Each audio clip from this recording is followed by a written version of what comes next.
Higher education का जो budget है जिस तरीके से उसमें कटौती की जा रही है और प्राइवेटाइजेशन की तरफ हमारा देश बढ़ रहा है। आपको देखना चाहिए कि देश में जो गरीब हैं वो पढ़ नहीं पा रहे हैं, उनके लिए क्या आपने नए स्कूल बनवाए? नहीं बनवाए। निर्मला जी को मैं झुक के प्रणाम करता हूँ, कुछ हम रहम हमारे लिए भी कर देते आप। एज एन ओवरऑल बजट अच्छा था। सरकार ने इस देश की जनता को, खासकर जो मार्जिनलाइज तबका है, जो गरीब मजदूर तबका है, उसके लिए कुछ खास बजट में है नहीं। स्कूल तो देंगे नहीं, लेकिन हम गेमिंग हब खोलेंगे। कंटेंट क्रिएटर के लिए देश के 500 जगह पे हम ऑरेंज इकोनॉमी को प्रमोट करें। सिलेंडर के रेट ये दिन पर दिन बढ़ते हुए रहे हैं, डबल नहीं डबल से 2.5 गुना ज्यादा अब हमें कीमत चुकानी पड़ रही है। जितनी महंगाई बढ़ी है उसके एवज में बजट उतना नहीं बढ़ा, तो यानी बजट हकीकत में पहले के मामले में गिरा। देखिए, सरकार की जो पॉलिसीज रही हैं वो बिल्कुल भी पब्लिक सेंट्रिक नहीं है, मैं ये मानता हूँ। ये बजट मेन विरोधी है क्योंकि महिलाओं के पक्ष में है। ये सोना कम हो रहा है, महिला बोलेगी हमें सोना खरीद के दो। जब हम देखते हैं कि बजट के बारे में बात होती है, बजट में जो शिक्षा का बजट है उसमें भयंकर कमी देखी गई है। बजट में अगर आप देखेंगे तो इंटरनेशनल ट्रैवलर्स के लिए है कि कस्टम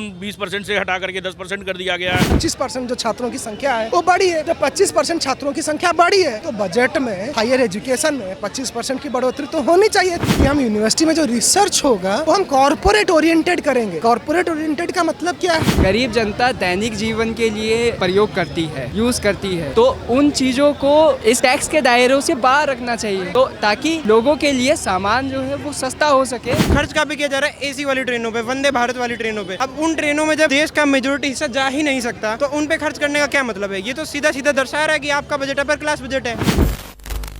नाम क्या हुआ आपका? मेरा नाम हितेश है अभी आप किस चीज़ की पढ़ाई कर रहे हैं? जी। मैं फाइनल ईयर लॉ का स्टूडेंट हूँ, लॉ फैकल्टी से। यूनियन बजट निर्मला सीतारमण जी ने अभी करा है सदन में, उस पर आप क्या कहेंगे? सही में वो जनता के हित के लिए काम करेगा?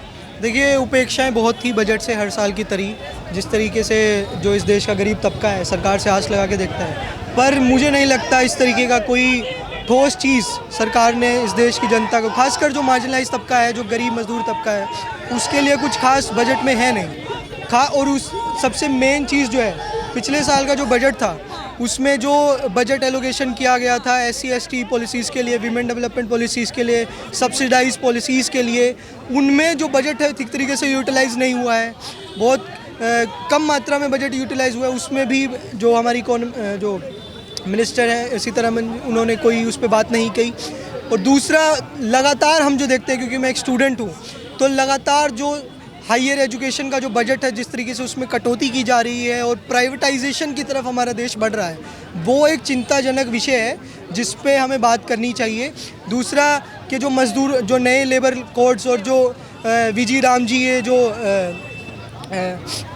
लेके आई है सरकार, उसमें किस तरीके से जो लेबर और जो मज़दूर तबका है इस देश का, उस पर किस तरीके से दबाव डाला जा रहा है, और जो पूंजीपति तबका है उसको किस तरीके से, एक तरीके से सरकार आसान कर रही है उसके तरीके के साथ। जो सरकार जो कहती है ईज़ ऑफ डूइंग वर्क, वो मुझे लगता है इस देश का जो पूंजीपति तबका है, जो अदानी अंबानी है, उसके लिए ही सिर्फ ईज़ ऑफ वर्क है।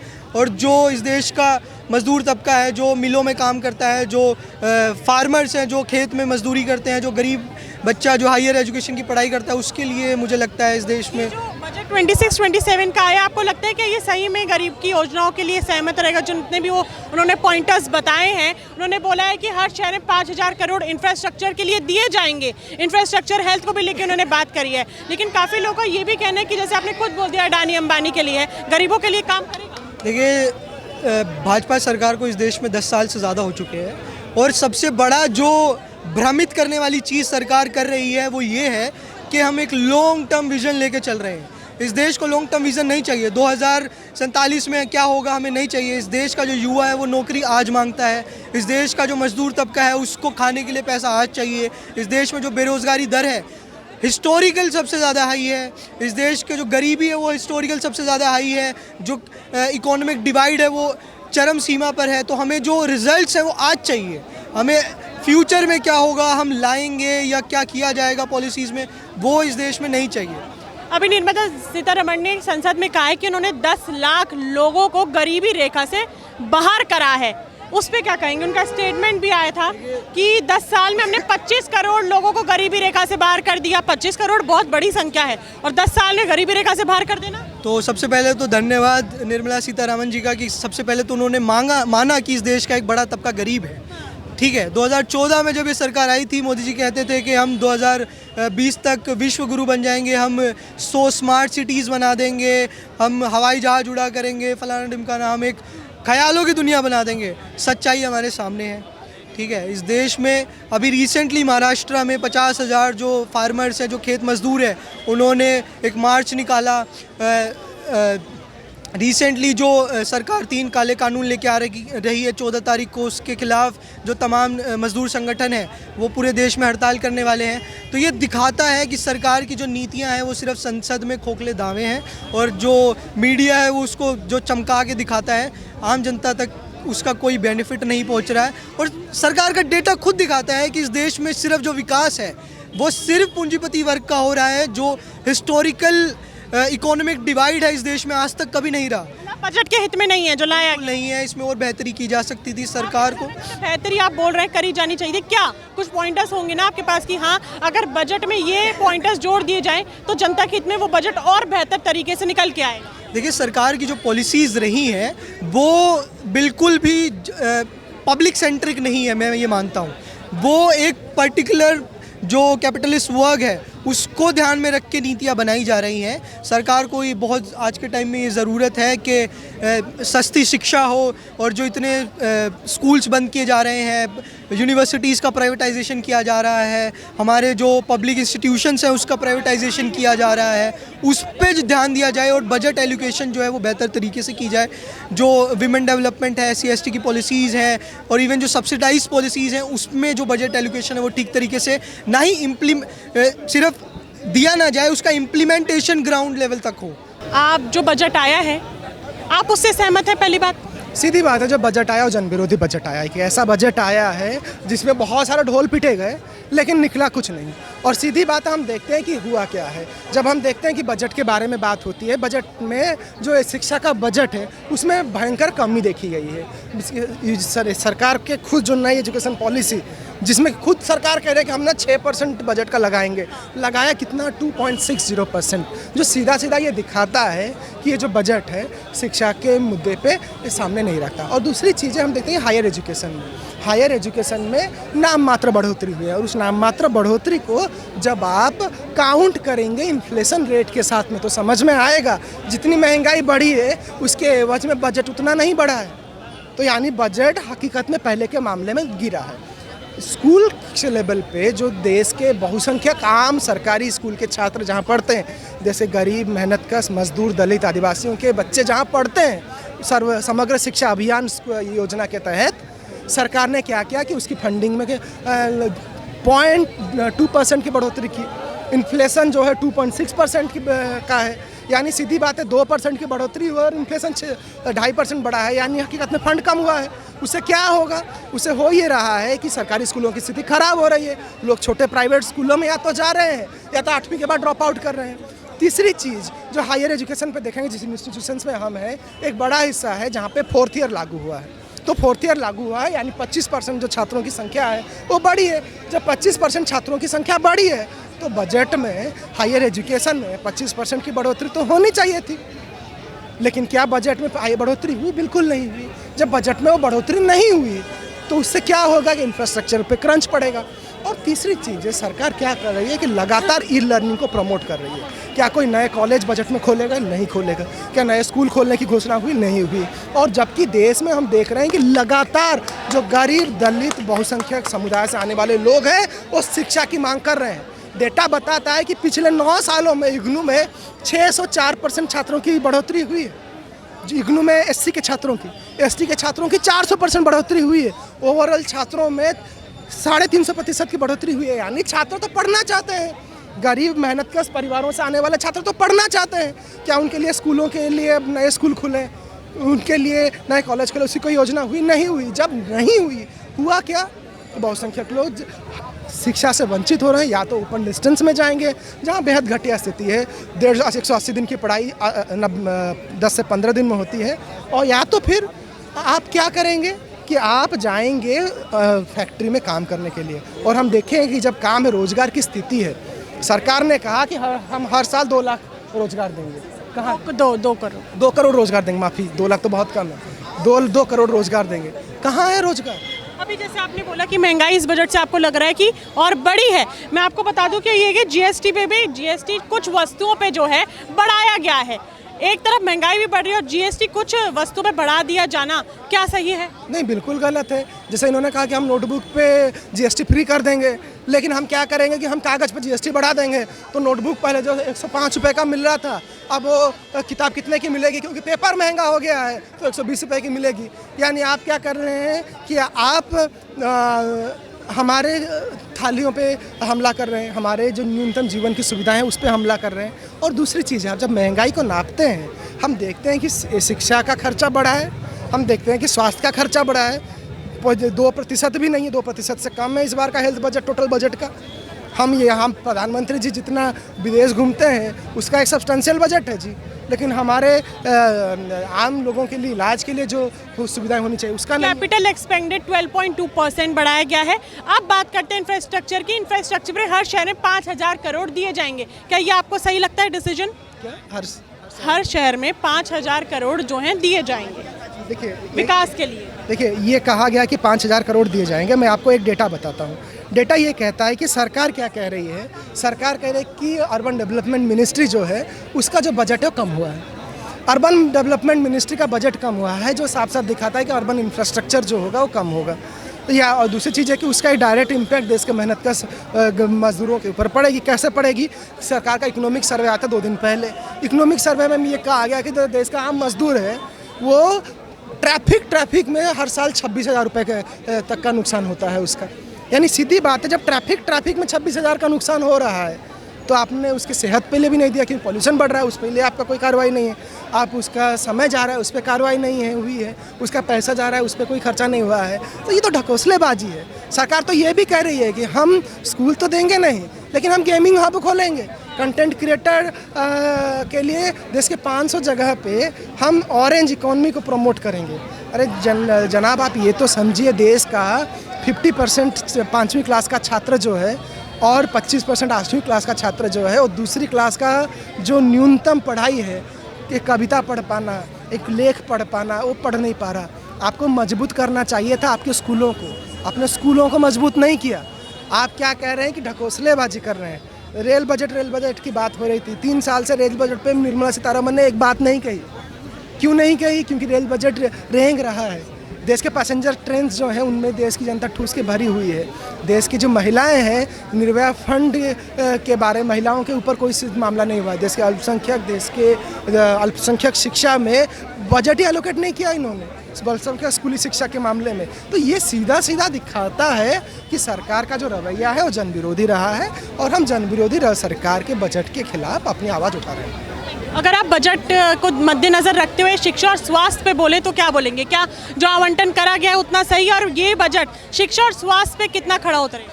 शिक्षा पे तो मेरे हिसाब से खड़ा नहीं होता था। जैसे कि इन्होंने भी पॉइंट बताया ऑरेंज इकोनॉमी का, तो इन्होंने बोला, प्रधानमंत्री जी ने या फिर निर्मला जी ने बजट देते हुए कि हम ऑरेंज इकोनॉमी को बढ़ावा देंगे। अलग अलग स्कूलों में, अलग अलग कॉलेजेस में हम कुछ रील मेकिंग डिवाइसेस लगाएंगे जिसमें बच्चे आके रील बना सकते हैं।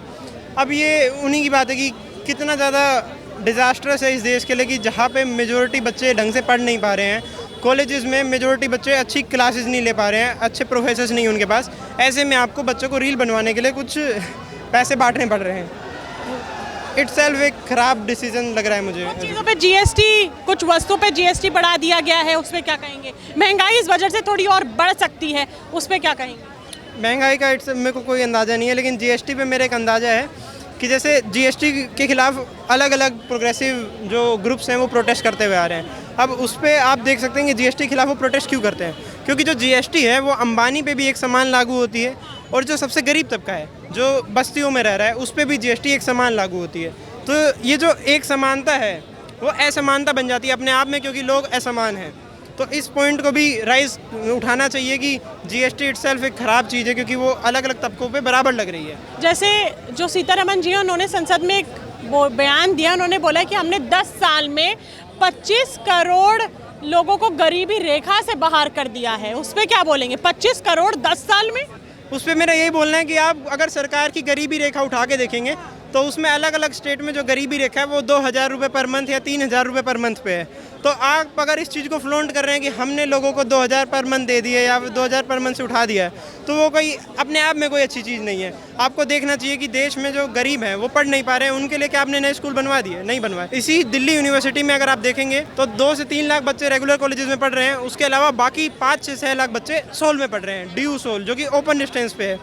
उसमें बच्चों को जो टीचर्स हैं, टीचर्स को चौक नहीं है पढ़ाने को। मैं गया था DU सोल की क्लासेस लेने, तो मैंने देखा कि टीचर के पास इतना चौक होने की वजह इतना है, वो साइड वाली क्लास टीचर से तोड़ के लाया था। आप इतनी डिस्टर्बिंग स्टेट है एजुकेशन की स्टेट में आज के टाइम पे, उस टाइम पे आप फिर ये सब बातें कर रहे हैं। बजट लाया गया है, सहमत है? बजट लाया गया, बिल्कुल सहमत है, मगर एक चीज़ में बीइंग अ ट्रेडर उससे सहमत नहीं है। वो जो 2000 प्लस जो मार्केट गिरा, STT 0.02% जो था उसको हटा करके मैंने एकदम पूरा ख़त्म ही कर देना चाहिए था, मगर सीधा दुगने से भी ज़्यादा टैक्स लगा दिया गया। ये मेरे समझ के परे था। निर्मला जी को मैं झुक के प्रणाम करता हूँ, कुछ हम रहम हमारे लिए भी कर देते। आप एज एन ओवरऑल बजट अच्छा था। सीतारमण जी ने बोला कि उन्होंने 10 साल में, अभी ये बोला गया है कि 10 साल में उन्होंने 25 करोड़ लोगों को गरीबी रेखा से बाहर कर दिया है 10 साल के अंदर। तो ये चौंकाने वाली बात है या सही में कर दिया? नहीं मैम, कर दिया है एक तरफ तो, लेकिन जब मीडिया उनसे पूछती है गरीबों के लिए इस बजट में क्या है, क्या करेगा, तब तो वो चुप रहती हैं, 2 बार बोलती हैं सॉरी सॉरी, सुनाई दिया, इग्नोर करके चली जाती हैं। मैम देखिए, गरीबों के लिए, और देखिए मैम अगर आप देखेंगे मिडिल क्लास लोगों के लिए, आप अगर अचानक से ऐसा अगर कोई क्वेश्चन पूछेंगे जो पूरा बजट ही मतलब ये है, देखिए बजट में क्या है मैम, आप अगर देखेंगे तो इंटरनेशनल ट्रैवल को वो किया गया, बहुत सारी आप उसको देख रहे हैं, बोलिए आपको हंसी आ जा रहा है, वो स्ट्रोल कर रहा था। बजट में अगर आप देखेंगे तो इंटरनेशनल ट्रैवलर्स के लिए है कि कस्टम 20% से हटा करके 10% कर दिया गया है। देश में भी बहुत चीज़ सस्ता हो रहा है। देखिए मैं आपको बता रहा हूँ, जिस हिसाब से सोना गिर रहा है और ये क्या बोलते हैं ETF और ये सब जो सोने का मतलब जो गोल्ड फ्लेक का जो रेट बढ़ा है, गोल्ड फ्लेक का ये सब जो इन लोग जो सिगरेट लोग पीते हैं, तो ये क्या बोलते हैं इंसान विरोध, मैंने ह्यूमन विरोधी है। ह्यूमन विरोधी नहीं, मेन विरोधी हैं। ये बजट मेन विरोधी हैं, क्योंकि महिलाओं के पक्ष में है। ये सोना ये कम हो रहा है, तो ये क्या बोलते हैं महिला बोलेंगी हमें सोना खरीद के दो।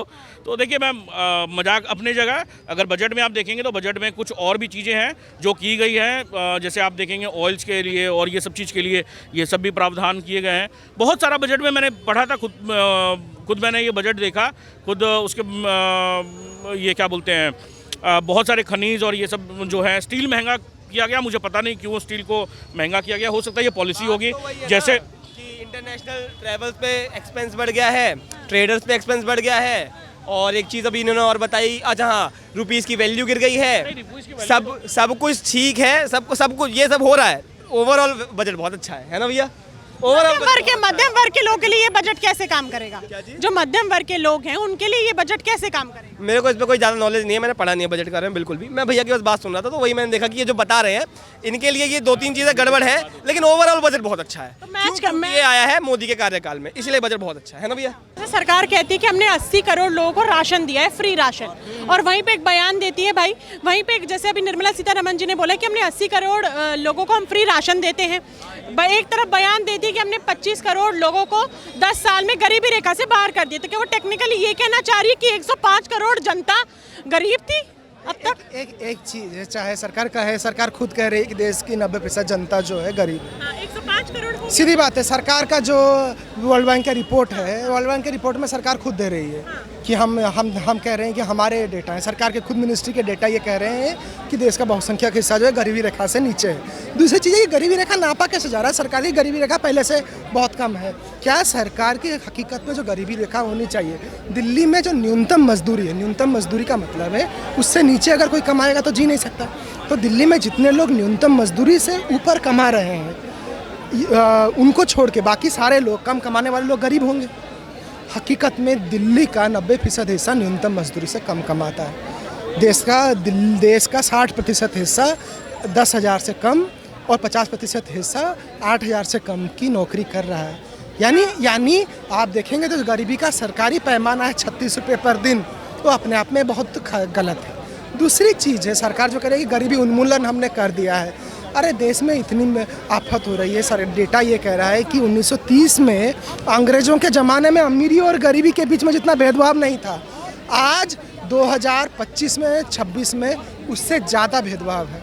सरकार का इकोनॉमिक सर्वे खुद कह रहा है कि देश के बहुसंख्यक लोग जो हैं वो महंगाई से पीड़ित है। देश के बहुसंख्यक लोगों के पास में शिक्षा स्वास्थ्य की सुविधाएं नहीं है। यानी जब आपके पास में ज़िंदगी जीने के न्यूनतम सुविधाएं नहीं है तब फिर क्या इसी को अमीरी कही जाएगी? यही जो है विकसित भारत है? इसे तो हम विकसित भारत मानते नहीं है। हमारा मानना है बजट ऐसा हो जिसमें देश के मेहनतकशों को सुविधाएं मिले। हम एक और चीज़ कंसर्निंग है, सरकार का जो रुख है वो कॉरपोरेट परस्त है। क्यों कॉरपोरेट परस्त कह रहे हैं? सरकार उत्तराधिकार टैक्स, इनहेरिटेंस टैक्स नहीं लगा रही है। सरकार ये कतई नहीं लगा रही है कि जो अमीर हैं, अमीरों के संपत्तियों पे आप टैक्स क्यों नहीं बढ़ा रहे हैं? आप उनकी छूट दे रहे हैं। कॉरपोरेट टैक्स और इनहेरिटेंस टैक्स क्यों नहीं लागू किया जा रहा है?